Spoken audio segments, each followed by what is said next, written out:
চলে আসলাম নিজের গ্রামে। গ্রামের এই ধানের পিছনে কতটা শ্রম দিছে মানুষ, সেটা আজকে জানবো। আমার মনে হচ্ছে যে না না, কাঁচা ধান না এটা।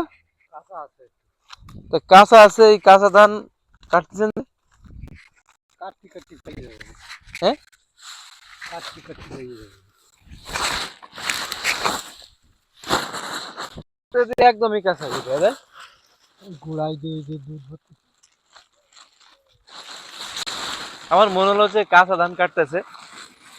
তা নানা বলতেছে যে হালকা কাঁচাই কাটতেছি। ঠিক আছে, এই অবস্থায় হালকা কাঁচাই কাটতেছি। হ্যাঁ ধানের তো ভাই কাঁচা আছে, বুঝছো? হ্যাঁ।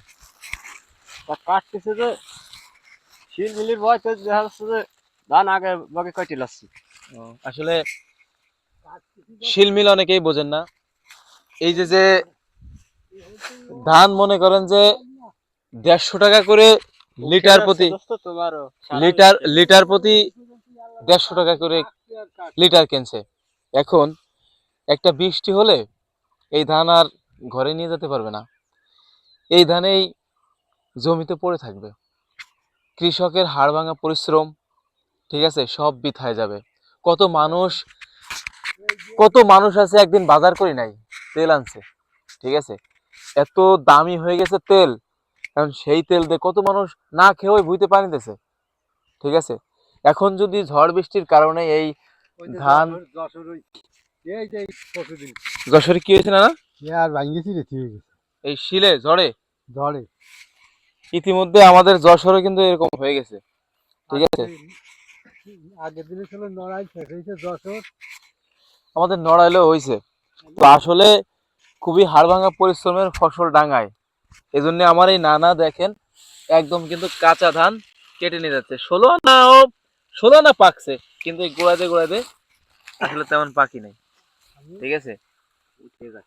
আমি কি কইছি হচ্ছে জি, ও হচ্ছে আর ওই ছিল যে দেখছি যে কাঁচা, হ্যাঁ হ্যাঁ। ওই ফোনটা আমি আল্লাহ কাটবো, এই তো পাকবে আর কাটবো। ও, মানে এক সাইড দিয়ে কাটতে কাটতে যাবেন, ওই সাইড দিয়ে পাকে যাবে, তাই? পাইকে যাবে, হ্যাঁ। আসলে নানার হিসাবই আলাদা। নানার এলাল্লা কাটবে কতটুকু নানা বই এনে বিজয় ধরে কাছে এই বিঘে দেড়েকের মতো আছে।